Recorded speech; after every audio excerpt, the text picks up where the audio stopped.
66세에 재혼했습니다. 행복할 줄 알았어요. 그런데 4개월 만에 제 적금 3,600만 원이 사라졌고 저는 응급실 침대에 누워 있었습니다. 남편이 제 옆에서 한 말은 내 아침 약은 누가 챙겨? 그 순간 깨달았어요. 저는 아내가 아니라 간병인이었구나. 그때 이혼한 딸이 집으로 돌아왔고 저한테 충격적인 제안을 했습니다. 오늘 제 이야기를 끝까지 들어주시면 66세의 저는 어떤 선택을 했는지 알게 되실 거예요. 그리고 어느 지역에서 이 영상을 시청하고 계신지 댓글 한 번씩만 부탁드립니다. 여러분의 이야기도 듣고 싶습니다. 그럼 지금부터 제가 겪은 일련의 이야기를 있는 그대로 말씀드릴게요. 본문에 앞서 무료 구독과 좋아요 하시면 건강이 찾아옵니다. 안녕하세요. 저는 66세 한정은입니다. 제 이야기를 시작하려니 마음 한편이 무거워지네요. 하지만 저와 비슷한 나이의 많은 분들이 제 선택을 궁금해하실 것 같아서 용기를 내어 이렇게 말씀드려 봅니다. 남편과 사별한 게 어느덧 12년 전 일이었어요. 54세에 홀로 남겨졌을 때는 정말 막막했죠. 남편이 남긴 퇴직금과 적금으로 미아동에 작은 빌라를 마련했고 거기서 혼자 살아왔습니다. 딸 솔지는 결혼해서 분당에 살고 있었고 명절에나 한 번씩 얼굴 보는 사이가 되었어요. 외로웠지만 그게 노년의 당연한 모습이라고 생각하며 지냈습니다. 그러던 어느 봄날이었어요. 동네 노인복지관에서 운영하는 서예 교실에 다니고 있었는데 그곳에서 조만석 씨를 처음 만났습니다. 71세셨던 만석 씨는 붓글씨를 참 단정하게 쓰는 분이었어요. 말수는 적었지만 가끔 건네는 한마디 한마디가 따뜻했습니다. 제가 먹을 잘못 갈면 조용히 옆에 와서 도와주시곤 했죠. 몇 달 동안 같은 반에서 서예를 배우다 보니 자연스럽게 가까워졌어요. 수업 끝나고 복지관 앞 카페에서 차 한 잔 마시는 게 일상이 되었습니다.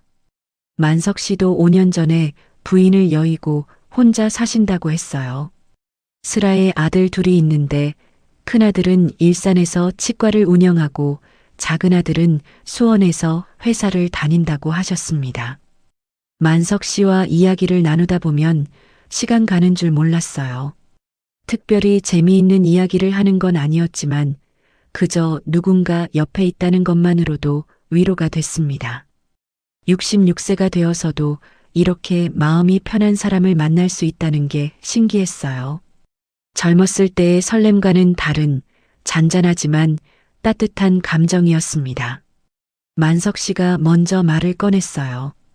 어느 가을 오후 복지관 정원 벤치에 앉아 있을 때였습니다. 정은 씨, 우리 남은 인생 함께 살면 어떨까요? 짧은 질문이었지만 그 안에 담긴 진심이 느껴졌어요. 저는 한참을 망설였습니다.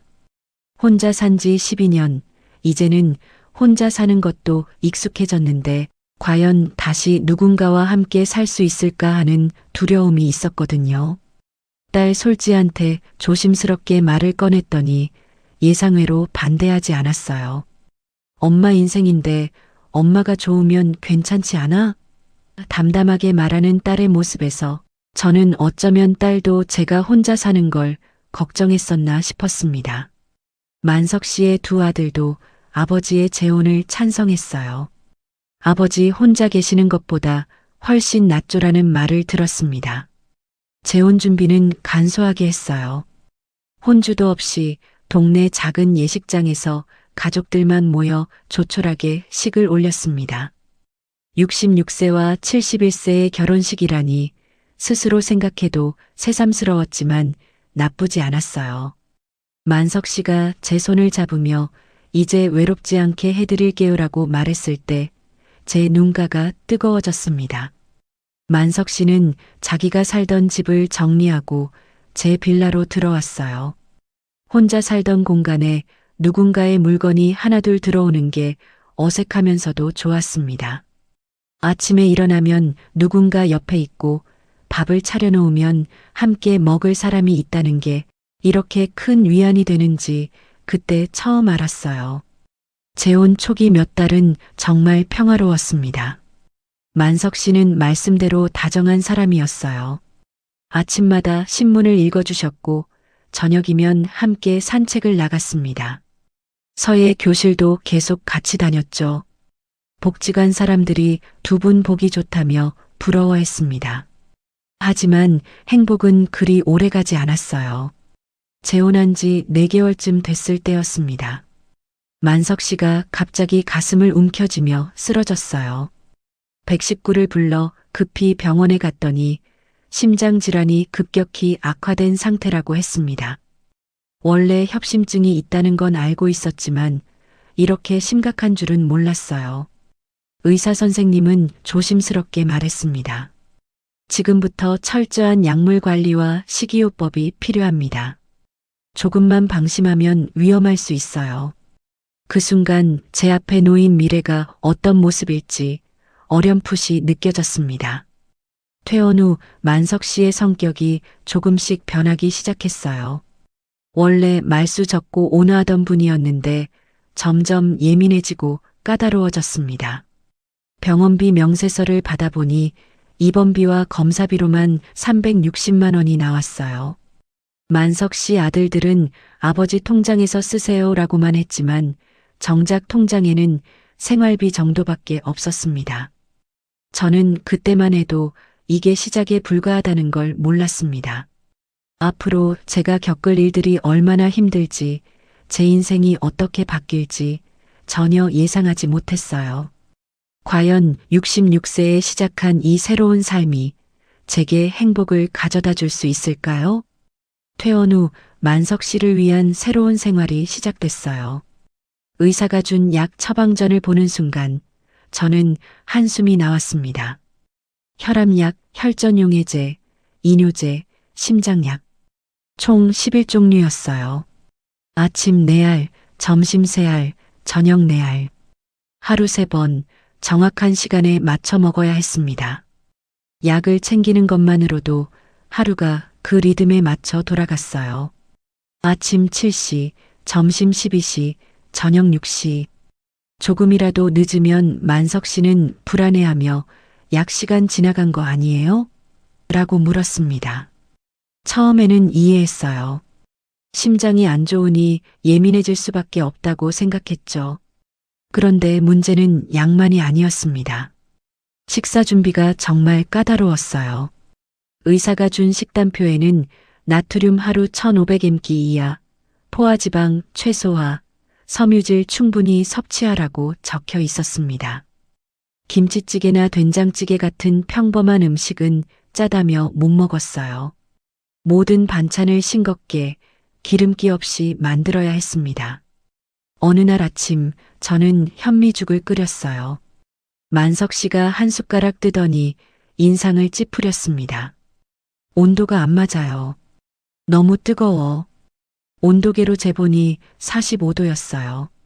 만석 씨는 정확히 40도를 원했습니다. 5도 차이가 그렇게 중요한가 싶었지만 만석 씨에게는 중요했어요. 물 온도도 마찬가지였습니다. 약 먹을 때 주는 물은 따뜻한 미지근함이어야 했어요. 너무 차가우면 속이 냉해진다고 했고 너무 따뜻하면 입천장이 데인다고 했습니다. 저는 매번 손등에 대보고 입술에 대보며 온도를 확인했어요. 그게 제 새벽 6시 30분 일과가 됐습니다. 병원 진료는 한 달에 2번씩 있었어요. 택시를 타고 종로구 대학병원까지 가는데 왕복 택시비만 4만 원 정도 들었습니다. 진료비는 한 번에 8만 원에서 15만 원 사이였어요. 보험 적용을 받아도 이 정도니 실제로 나가는 돈이 만만치 않았습니다. 어느 날 만석 씨 큰아들이 전화를 했어요. 병원비 얘기가 나오자 그는 담담하게 말했습니다. 어머니, 아버지 재혼하셨잖아요. 이제 어머니가 돌보시는 게 맞죠? 제가 하지만 병원비가 만만치 않아서요라고 하자 그는 잠시 침묵하더니 아버지 국민연금이 한 달에 80만 원 나오니까 그걸로 쓰시면 되지 않나요? 라고 했습니다. 그 80만 원으로 생활비, 병원비, 약값을 다 감당해야 했어요. 실제로 계산해 보니 턱없이 부족했습니다. 한 달 병원비가 평균 20만 원, 약값이 15만 원, 택시비가 8만 원. 거기에 특수식단 재료비까지 더하면 생활비는 거의 남지 않았어요. 결국 제 적금을 깨기 시작했습니다. 처음에는 한두 달만이라고 생각했어요. 하지만 그게 계속됐습니다. 3개월 뒤에 큰 검사가 있었는데 심장 CT 촬영과 혈관 조영술을 했어요. 그날 병원비로만 320만 원이 나왔습니다. 만석 씨 아들들한테 연락했더니 큰아들은 지금 애들 학원비 때문에 여유가 없어요라고 했고 작은아들은 형한테 얘기해보세요라며 서로 미뤘습니다. 저는 결국 10년 넣어둔 적금 3,600만 원을 해지했어요. 남편이 남긴 퇴직금으로 만든 노후 자금이었는데 재혼 반년 만에 다 사라졌습니다. 돈보다 더 힘든 건 만석 씨의 태도 변화였어요. 처음엔 미안해요, 고생시켜서라는 말을 자주 했는데 시간이 지나면서 그게 당연하다는 듯이 바뀌었습니다. 제가 죽온도를 잘못 맞추면 이걸 왜 제대로 못해요? 라고 짜증을 냈어요. 물이 조금만 미지근하지 않으면 몇 번을 말해야 알아들어요? 라고 소리쳤습니다. 어느 날 새벽이었어요. 만석 씨가 갑자기 깨우며 가슴이 답답해요라고 했습니다. 저는 놀라서 벌떡 일어나 혈압을 재고 비상약을 챙기고 119에 전화할 준비를 했어요.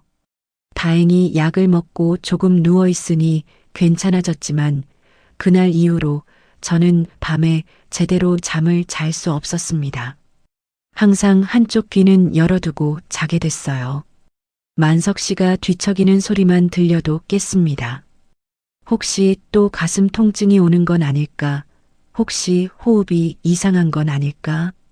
신경이 곤두서서 깊은 잠을 잘 수가 없었어요. 낮에는 가사일과 간병으로, 밤에는 불안으로 제 몸이 점점 지쳐갔습니다. 체중이 5kg 빠졌고 거울을 보니 눈밑이 시커멓게 됐어요. 친구들은 얼굴이 왜 이렇게 됐어? 라며 걱정했지만 저는 괜찮아라고만 했습니다. 서예 교실도 그만뒀어요.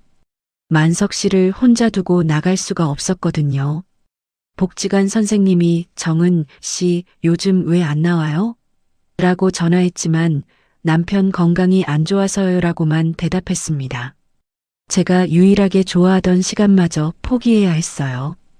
그렇게 하루하루가 약 챙기고 밥 맞추고 병원 가고 또 약 챙기는 일로 채워졌습니다. 저는 어느새 아내가 아니라 간병인이 돼 있었어요. 아니, 간병인은 시간 되면 퇴근이라도 하지만 저는 24시간 대기 상태였습니다. 딸 솔지한테 하소연하고 싶었지만 그럴 수도 없었어요. 제가 선택한 재혼이었고 딸도 자기 생활이 있으니까요. 그저 혼자 견뎌내는 수밖에 없었습니다. 어느 오후 만석 씨가 낮잠을 자는 동안 저는 베란다에 나가 앉았어요. 멍하니 하늘을 보다가 문득 생각했습니다. 과연 이게 제가 꿈꿨던 노년의 삶일까? 재혼한 지 9개월째 되던 어느 새벽이었어요. 시계를 보니 새벽 5시 20분, 평소보다 조금 일찍 눈이 떴습니다. 만석 씨 아침약 시간이 7시니까 죽을 미리 끓여놔야 했거든요. 40도로 식히려면 최소한 시간은 걸렸으니까요. 침대에서 일어서는데 머리가 핑 돌았어요. 어지러움이 심했지만 그냥 잠이 덜 깬 거라고 생각했습니다. 요즘 하루 4시간도 제대로 못 자니까 당연한 일이라고 여겼죠. 벽을 짚고 천천히 부엌으로 걸어갔어요. 쌀을 씻으려고 싱크대 앞에 섰는데 갑자기 눈앞이 하얘졌습니다. 귀에서 윙윙 소리가 나더니 다리에 힘이 풀렸어요. 그 순간 아, 이거 큰일 났구나 하는 생각이 스쳐 지나갔습니다. 그리고 바닥에 쓰러졌어요. 정신을 차려보니 만석 씨가 제 옆에 서 있었습니다. 여보, 괜찮아요? 목소리는 걱정스러웠지만 그의 얼굴에는 당황한 기색이 역력했어요. 아마 자기 약 챙겨줄 사람이 쓰러진 게 더 큰 걱정이었을 거예요. 지금 생각하면 그렇습니다. 119 불러야 할 것 같아요. 제가 간신히 말했어요. 온몸에 힘이 하나도 없었고 머리는 계속 어지러웠습니다. 만석 씨는 휴대폰을 찾아 더듬더듬 전화를 걸었어요. 평소 제가 다 해주던 일이라 본인은 서툴렀죠. 구급차가 도착하기까지 15분 정도 걸렸어요. 그 시간이 정말 길게 느껴졌습니다. 부엌 바닥에 누워서 천장을 바라보는데 형광등에 먼지가 많이 쌓여 있더라고요. 저게 언제 쌓인 먼지일까? 청소를 못한 지 얼마나 됐을까? 이런 생각들이 머릿속을 스쳤어요. 응급실에 실려갔습니다. 구급대원들이 들것에 저를 옮기면서 보호자 같이 가시죠라고 했는데 만석 씨는 난처한 표정을 지었어요. 제가 심장이 안 좋아서 혼자 집에 있어도 될까요? 결국 만석 씨는 집에 남고 저는 혼자 응급실로 갔습니다. 응급실에서 온갖 검사를 다 받았어요. 혈압을 재니 상압이 180, 하압이 110이었습니다. 의사 선생님이 놀란 표정으로 평소에 혈압이 이렇게 높으셨어요? 라고 물었어요. 저는 고개를 저었습니다. 작년까지만 해도 정상이었거든요. 혈액 검사 결과도 나왔어요.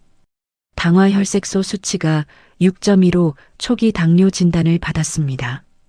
콜레스테롤도 높았고 간 수치도 정상보다 올라가 있었어요.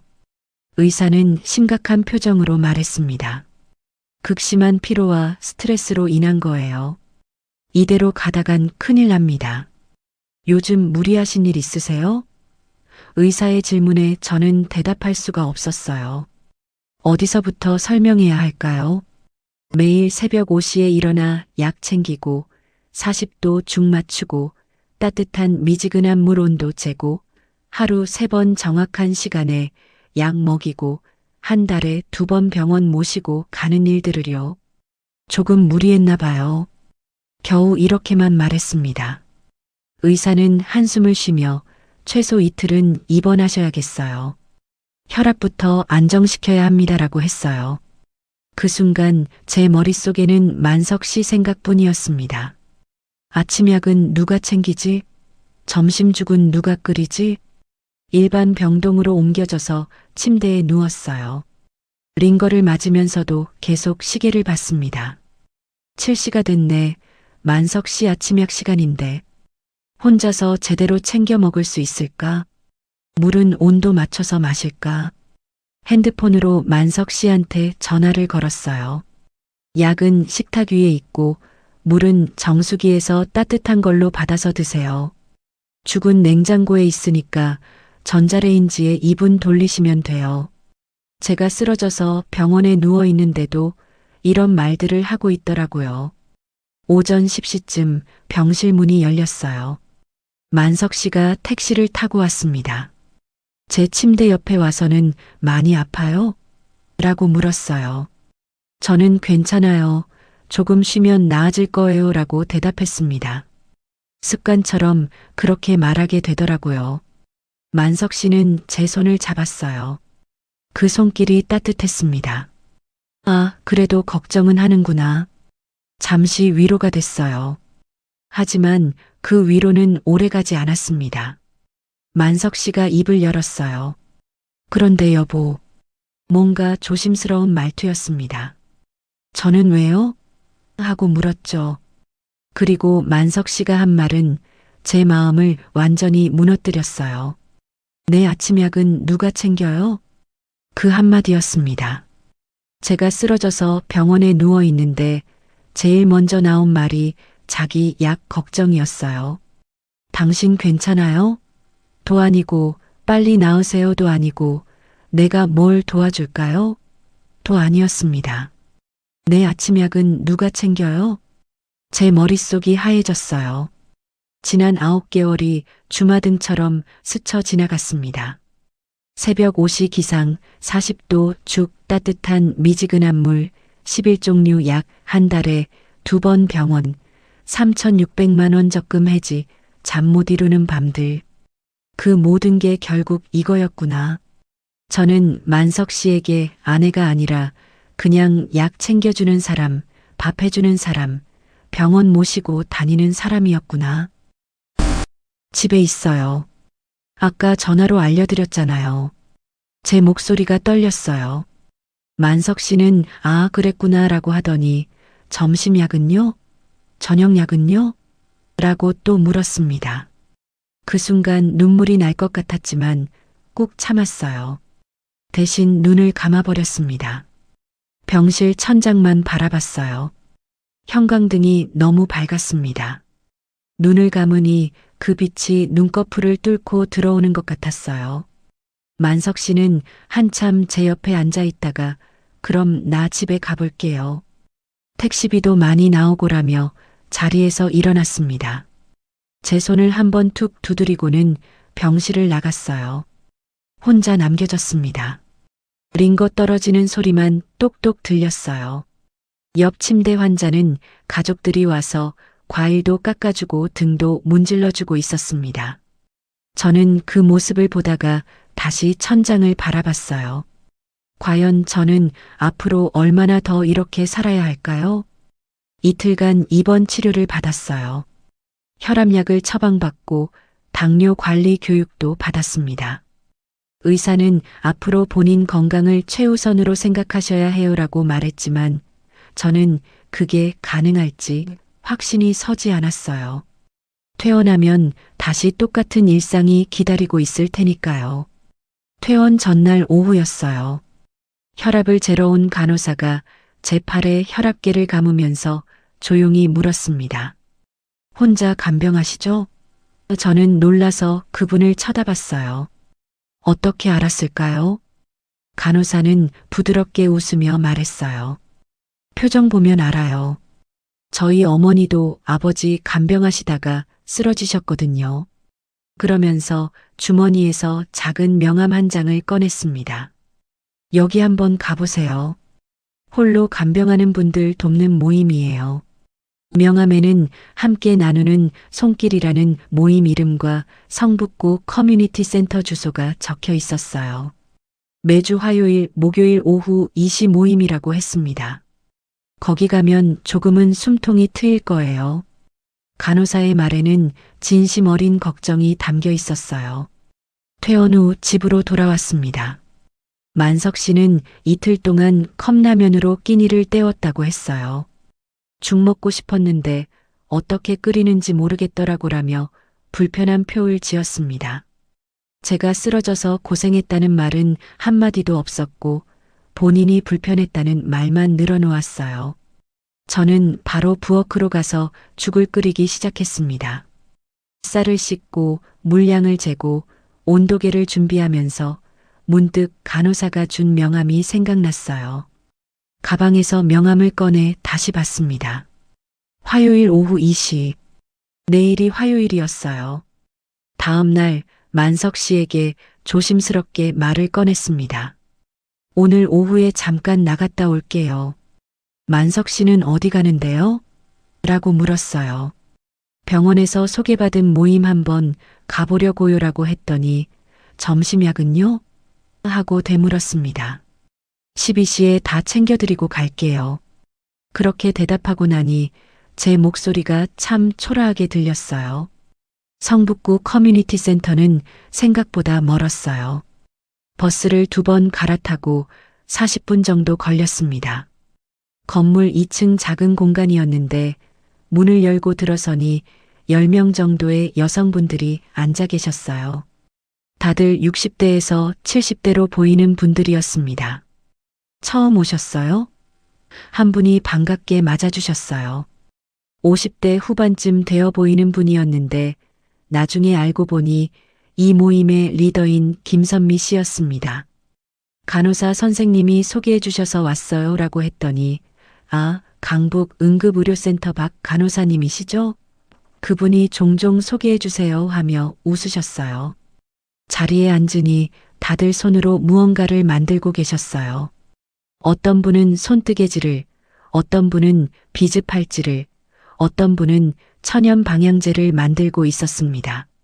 선미 씨가 설명해 주셨어요.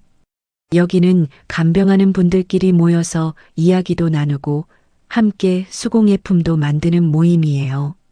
만든 건 팔기도 해요? 제가 물었더니 네, 인터넷 마켓에 올리고 지역 바자회에도 내요. 수익은 각자 가져가시고요. 선미 씨의 설명에 제 마음이 조금 움직였어요.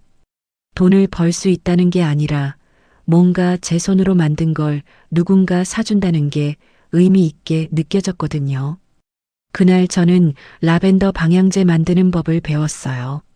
왁스를 녹이고 에센셜 오일을 넣고 작은 용기에 부어서 굳히는 거였습니다. 처음 해보는 일이라 서툴렀지만 옆에서 친절하게 알려주셨어요. 방향제를 만들면서 옆자리 분과 자연스럽게 이야기를 나누게 됐어요. 69세 박영자 씨였는데 치매 걸린 남편을 7년째 돌보고 계신다고 했습니다. 처음엔 미칠 것 같았어요. 근데 여기 와서 다른 분들 만나니까 조금 숨통이 트이더라고요. 영자 씨 말을 듣다 보니 제가 겪는 일이 저만의 일이 아니라는 걸 알게 됐어요. 여기 있는 분들 모두 각자의 사연을 안고 있었습니다. 누군가는 와상 시어머니를 모시고 누군가는 중풍 걸린 배우자를 돌보고 누군가는 장애 있는 자녀를 평생 돌보고 계셨어요. 우리끼리 이런 말 하거든요. 간병은 마라톤이라고. 단거리 선수처럼 뛰면 중간에 쓰러져요. 선미 씨의 말이 가슴에 와닿았습니다. 그래서 중간중간 쉬어가는 게 필요해요. 이렇게 모여서 수다 떨고 손 움직이면서요. 이 시간이 훌쩍 지났어요. 집에 가야 할 시간이었습니다. 만석 씨 저녁약 챙겨줘야 했거든요. 일어서려는데 선미 씨가 다음 주에도 오실 거죠? 라고 물었어요. 저는 잠시 망설이다가 네, 올게요라고 대답했습니다. 집으로 돌아오는 버스 안에서 오늘 만든 라벤더 방향제를 들여다봤어요. 작고 볼품 없었지만 제 손으로 만든 거였습니다. 오랜만에 뭔가 제 의지로 한 일이었어요. 약 챙기고 밥 차리는 것 말고 제가 하고 싶어서 한 일이요. 그 후로 일주일에 2번씩 모임에 나갔어요. 만석 씨는 처음엔 불편해했지만 병원에서 권유한 거예요. 제 건강관리 프로그램이에요라고 하니 더 이상 뭐라 하지 않았습니다. 점심약 챙겨드리고 간단한 간식 준비해두고 나가면 됐어요. 모임에서 저는 방향제 외에도 손뜨개 수세미, 천연 비누, 아파 책갈피 만드는 법을 배웠습니다. 손을 움직이면서 마음이 조금씩 차분해지는 걸 느꼈어요. 그리고 다른 분들 이야기를 들으면서 제 상황을 객관적으로 볼 수 있게 됐습니다. 한 달쯤 지났을 때였어요. 선미 씨가 제게 말했습니다. 정은 씨가 만든 라벤더 방향제 인터넷 마켓에 올렸는데 주문 들어왔어요. 제 심장이 쿵 뛰었어요. 정말요? 네, 3개 주문이요. 개당 4,500원에 팔렸어요. 수수료 떼고 정은 씨가 받으실 금액은 14,000원이에요. 14,000원. 큰 돈이 아니었어요. 만석 씨 병원비 한 번 가면 그것에 몇 배가 나가는데. 하지만 그 14,000원이 제게는 너무나 소중했습니다. 재혼 후 처음으로 제 손으로 번 돈이었거든요. 손이 떨렸어요. 선미 씨가 건네준 봉투를 봤는데 눈물이 핑 돌았습니다.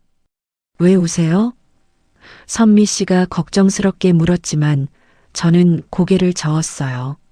아니에요, 그냥 기뻐서요.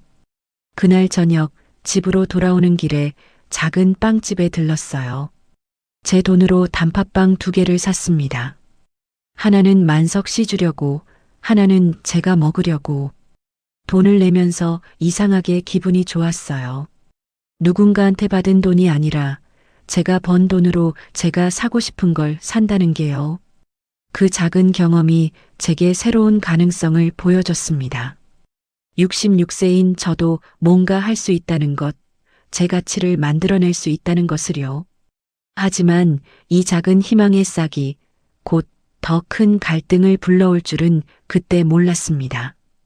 공동체 모임에 나간 지 2달쯤 됐을 때였어요. 어느 목요일 오후 모임을 마치고 집에 돌아오는데 현관문 앞에 캐리어가 놓여 있었습니다. 낯익은 캐리어였어요. 딸 솔지 거였습니다. 문을 열고 들어가니 솔지가 거실 소파에 앉아 있었어요. 3개월 만에 보는 얼굴이었습니다. 엄마하고 부르는 목소리가 평소와 달랐어요. 힘이 없고 지쳐 보였습니다. 무슨 일이야? 제가 물었죠. 솔지는 한참 동안 말이 없더니 천천히 입을 열었어요. 이혼했어. 그 한마디에 제 가슴이 철렁 내려앉았습니다. 결혼한 지 5년, 솔지 나이 37세였어요. 왜? 무슨 일 있었어? 제가 다급하게 물었지만 솔지는 고개를 저으며 나중에 얘기할게. 일단 좀 쉬고 싶어 하고 방으로 들어갔습니다. 만석 씨가 안방에서 나왔어요. 사위가 바람 폈대요. 반년 전부터 만석 씨가 조용히 말했습니다. 솔지가 아까 나한테 다 얘기했어요. 위자료 받고 이혼했는데 혼자 살 집 구하기 전까지 여기 있고 싶대요. 딸이 힘들 때 집으로 돌아오는 건 당연한 일이었어요. 하지만 제 마음 한편이 무거웠습니다. 지금 저도 겨우 버티고 있는 상황인데 딸까지 돌볼 여력이 있을까 하는 걱정이 들었거든요. 그날 저녁 3명이 함께 식사를 했어요. 오랜만에 온 가족이 모인 식탁이었지만 분위기는 무거웠습니다. 솔지는 밥을 거의 먹지 않았고 만석 씨는 평소처럼 죽 온도가 맞지 않는다며 투덜댔어요. 엄마는 어떻게 지내? 솔지가 물었어요. 응, 그냥 그렇지 뭐 제가 대답했습니다. 말할 수 없었어요. 매일 새벽 5시에 일어나고 11가지 약 챙기고 40도 죽 맞추고 적금 다 해지하고 쓰러져서 응급실 갔던 이야기를요. 며칠이 지났어요. 솔지는 하루 종일 방에만 있었습니다. 밥도 제대로 안 먹고 씻지도 않는 것 같았어요. 이혼의 상처가 깊은 게 보였습니다. 저도 딸이 걱정됐지만 솔지를 위해 뭔가 해줄 여유가 없었어요. 만석 씨 돌보는 것만으로도 하루가 다 갔으니까요. 일주일쯤 지났을 때 솔지가 제가 모임 나가는 걸 알게 됐어요. 엄마, 요즘 어디 다녀와? 응, 수공예 모임 있어서. 솔지는 힘들지 않아? 아저씨 돌보는 것도 힘들 텐데 하고 물었습니다. 괜찮아. 그게 나한테는 쉬는 시간이야. 제가 대답했어요. 솔지는 제가 만든 방향제와 수세미들을 보더니 이거 파는 거야? 라고 물었어요. 응, 조금씩. 한 달에 70만 원 정도 벌어. 솔지의 눈빛이 변했습니다. 70만 원이나? 응, 많이는 아니지만. 저는 별 생각 없이 대답했는데 그게 실수였어요. 그날 저녁 솔지가 갑자기 제 방으로 들어왔어요. 엄마, 나 얘기 좀 하자. 심각한 표정이었습니다. 솔지는 침대 끝에 앉으며 말을 시작했어요. 엄마, 이혼하면서 위자료 5천만 원 받았어. 근데 전세 빼고 나니까 3천만 원 정도 남았어. 솔지의 목소리가 떨렸어요. 새로 집 구하려면 최소 2억은 있어야 하는데 대출도 한도가 있고. 엄마, 나 막막해. 저는 솔지를 안아줬어요. 괜찮아. 천천히 생각하자. 엄마 집에 당분간 있으면 되잖아. 그런데 솔지가 저를 밀어내며 말했습니다. 엄마, 나한테 제안이 있어. 뭔데? 제가 물었어요. 솔지는 잠시 망설이더니 말했습니다. 엄마가 매달 간병비로 쓰는 돈 있잖아. 그거 나한테 줘. 내가 아저씨 대신 돌볼게. 제 귀를 의심했어요. 뭐라고? 간병인 고용하면 한 달에 200만 원 정도 들잖아. 그 돈을 나한테 주면 내가 집에서 아저씨 밥 차려드리고 약 챙기고 다 할게. 엄마는 그 시간에 수공예 더 많이 하면 되고. 솔지의 눈빛은 진지했어요. 나도 당분간 수입이 필요해. 재취업하려면 시간 걸릴 거고.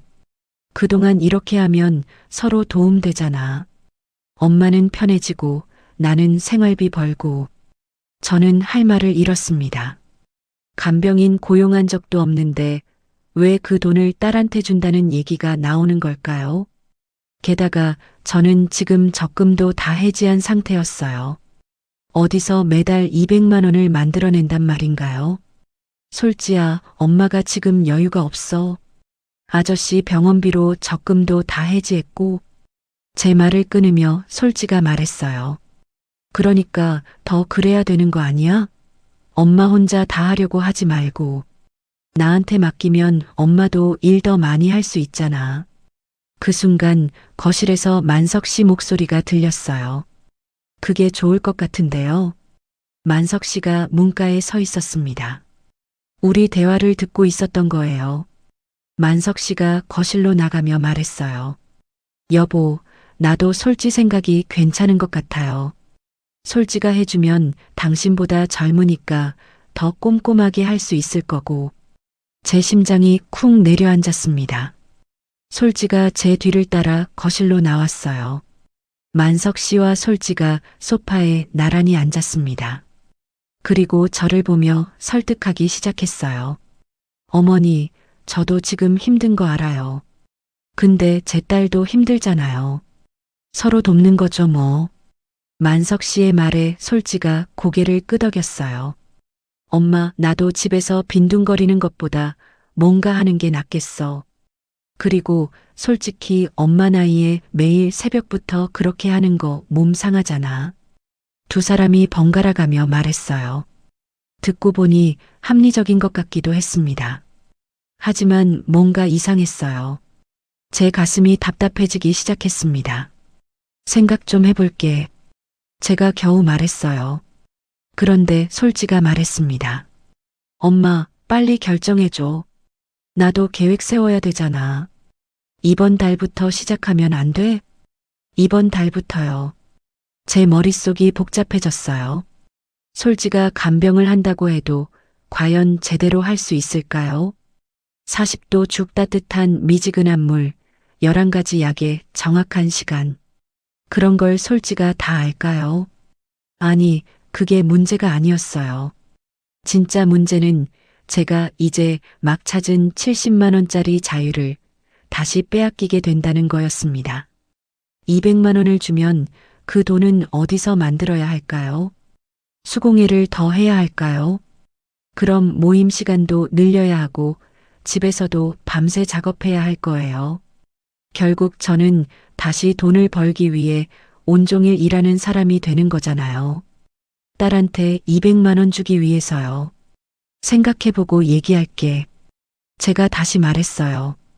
솔지는 불만스러운 표정을 지었지만 더 이상 말하지 않았습니다. 만석 씨도 천천히 생각해봐요 하며 안방으로 들어갔어요. 혼자 남았어요. 거실 소파에 앉아서 창밖을 봤습니다. 어둑어둑해지는 하늘을 보다가 문득 깨달았어요. 남편도 딸도 제 희생을 당연하게 여기고 있었습니다.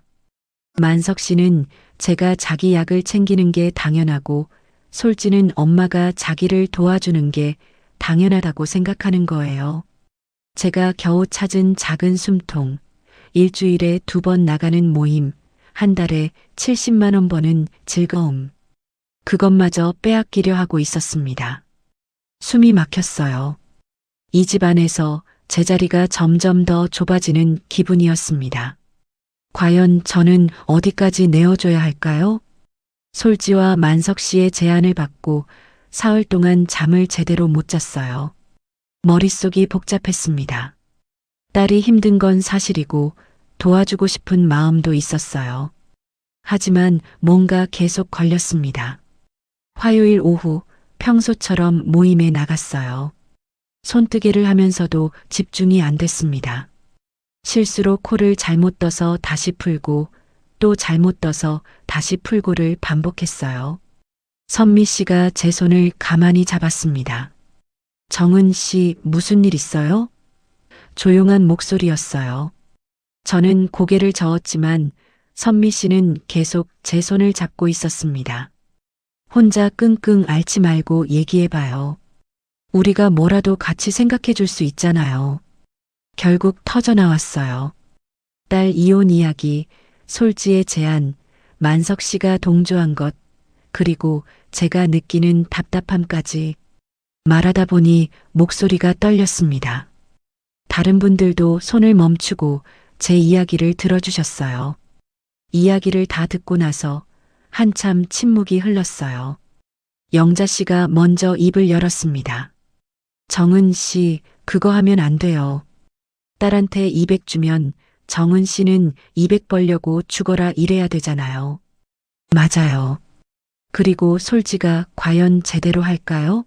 40도 중 11가지 약 시간 맞춰 챙기기. 그게 말처럼 쉬운 일이 아니잖아요. 다른 분도 거들었습니다. 처음엔 하겠다고 하지만 한 달도 못 가서 포기할 거예요. 그럼 결국 정은 씨가 다시 떠안게 돼요. 선미 씨가 진지하게 말했어요. 정은 씨, 솔직하게 물어볼게요. 지금 만석 씨랑 사는 게 행복해요? 저는 대답할 수 없었습니다. 행복하다고 말할 수 없었어요. 딸도 남편도 당신의 희생에 기대고 있어요. 선미 씨의 목소리가 낮아졌어요. 정은 씨가 쓰러져서 응급실 갔을 때 만석 씨가 뭐라고 했어요? 내 아침약은 누가 챙겨? 그게 배우자가 할 말이에요? 가슴이 뜨끔했습니다. 선미 씨는 계속 말했어요. 솔지도 마찬가지예요. 엄마가 힘들다는 걸 알면서 엄마한테 200씩 달라고 하는 게 딸이 할 짓이에요? 본인이 힘들면 엄마도 힘들다는 걸 왜 모를까요? 이제 그 고리를 끊어야 해요. 선미 씨가 제 손을 꽉 잡았습니다. 안 그러면 정은 씨는 평생 누군가를 위해서만 살다가 가요. 66세인데 앞으로 몇 년이나 더 살 수 있을까요? 그 시간을 또 희생으로만 보낼 거예요? 그날 밤 집으로 돌아와서도 선미 씨 말이 계속 맴돌았어요. 평생 누군가를 위해서만 살다가 간다. 남편 30년 내조하고 딸 키우고 사별 후엔 혼자 견디고 재혼해서는 간병인 노릇하고 정작 저를 위해 산 시간은 얼마나 될까요? 다음 날 아침 솔지가 다시 말을 꺼냈어요. 엄마, 생각해봤어? 이번 달부터 시작할 거야? 저는 아직 결정 못했어라고 대답했습니다. 솔지의 얼굴이 굳었어요. 언제까지 생각할 건데? 나도 계획 세워야 한다니까. 만석 씨도 거들었어요. 여보, 솔지한테 맡기는 게 당신도 편할 텐데 왜 그래요? 나도 젊은 사람이 돌봐주면 좋겠고. 두 사람이 저를 압박하기 시작했습니다. 저는 그날 오후 모임에 가지 않고 다른 곳으로 향했어요. 종로구에 있는 무료 법률 상담소였습니다. 선미 씨가 전날 알려준 곳이었어요. 일단 상담이라도 받아봐요. 선택지를 알아야 결정할 수 있잖아요. 법률 상담소 변호사는 40대 여성분이었어요. 제 이야기를 차분히 들으시더니 말씀하셨습니다. 재혼 기간이 1년이 안 되니까 이혼 자체는 어렵지 않아요. 혼인 파탄 사유가 명확하고요. 재산은요? 제가 물었어요. 재혼 후 합친 재산이 없으니까 재산 분할은 거의 없을 거예요. 다만 정은 씨가 병원비로 쓴 3,600만 원은 변호사가 고개를 저었습니다. 증명하기 어려워요. 영수증이 만석 씨 이름으로 돼 있을 테니까요. 그 돈은 돌려받지 못한다는 얘기였어요. 제 노후 자금 3,600만 원이 그냥 사라지는 겁니다. 억울했지만 어쩔 수 없었어요. 위자료는요? 황혼 이혼은 위자료 받기 어려워요. 특히 만석 씨가 재산이 많지 않으니까요. 그냥 깔끔하게 정리하시는 게 나을 것 같아요. 변호사의 조언이었습니다. 상담을 마치고 나오는데 마음이 복잡했어요. 3,600만 원을 날리고 1년을 허비하고 그냥 나오는 거잖아요. 억울하고 화가 났습니다. 하지만 동시에 뭔가 짐을 내려놓는 기분도 들었어요. 집으로 돌아왔어요. 현관문을 열고 들어서는데 만석 씨와 솔지가 거실에서 웃으며 얘기하고 있었습니다. 무슨 얘기를 하는지 귀 기울였더니 제가 200만 원 주기로 했다는 전제로 이야기를 나누고 있더라고요. 아저씨, 저 요리 잘해요. 엄마보다 낫죠 아마. 솔지가 웃으며 말했어요. 그럼 좋지. 나도 젊은 사람이 해주는 밥이 더 맛있을 것 같아. 만석 씨도 웃었습니다. 제 가슴에 뭔가 와닿았어요. 이 사람들은 저를 전혀 생각하지 않고 있었습니다. 제 의견은 중요하지 않았어요. 이미 결정난 것처럼 행동하고 있었죠. 저는 가방을 내려놓고 거실로 걸어 들어갔어요. 두 사람이 저를 보고 웃음을 멈췄습니다. 왔어요? 만석 씨가 물었어요. 얘기 좀 해야겠어요. 제가 말했습니다. 목소리가 떨렸지만 또렷했어요. 앉으세요, 둘 다. 솔지와 만석 씨가 소파에 앉았어요. 저는 그들 앞에 섰습니다. 심장이 두근거렸지만 해야 할 말이었어요. 솔지야, 미안하지만 내 제안은 받아들일 수 없어. 솔지의 얼굴이 굳었어요. 왜? 엄마도 엄마 인생이 있어. 내가 힘든 건 알지만 엄마 희생으로 해결할 문제는 아니야. 엄마, 나 정말 힘든데. 솔지의 목소리가 높아졌어요. 나도 알아. 근데 솔지야, 엄마는 지금 더 힘들어. 내가 모를 뿐이야. 만석 씨한테도 말했어요.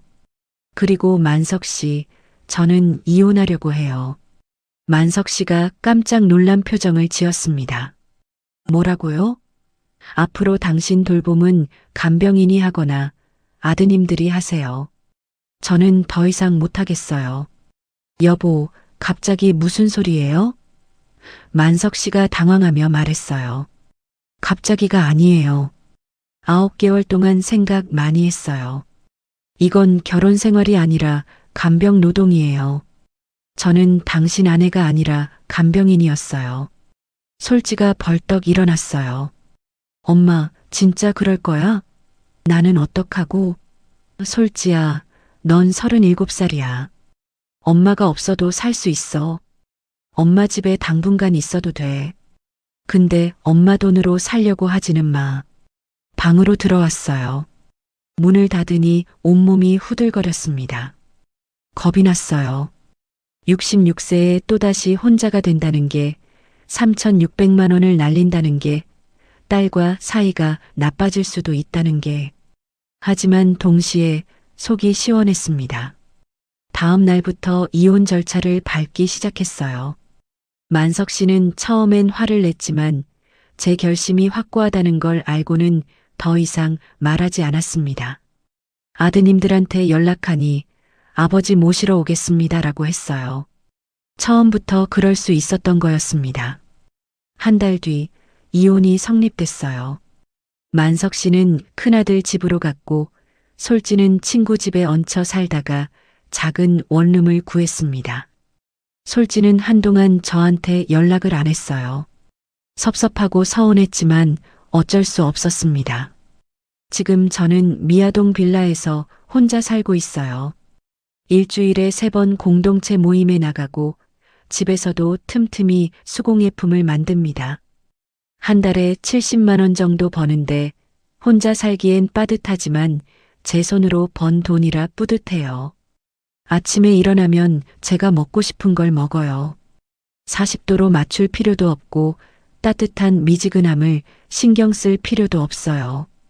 밤에는 푹 잡니다. 누군가 뒤척이는 소리에 깰 일이 없으니까요. 2달 전 솔지한테서 연락이 왔어요. 엄마, 미안해. 그때 내가 너무했어. 딸의 목소리에 눈물이 났습니다. 괜찮아. 넌 힘들었으니까. 엄마는 어때? 엄마는 이제 좀 살 것 같아. 저는 66세에 많은 걸 잃었어요. 재혼 상대, 노후 자금 3,600만 원, 1년이라는 시간. 하지만 더 중요한 걸 찾았습니다. 바로 저 자신이었어요. 새로운 사랑, 따뜻한 동반자, 외롭지 않은 노년. 그런 것들도 좋지만 가장 중요한 건 나를 잃지 않는 삶이라는 걸 깨달았습니다. 66세든 76세든 제 인생의 주인공은 저여야 한다는 것을요. 66세에 제가 한 선택, 어떻게 생각하시나요?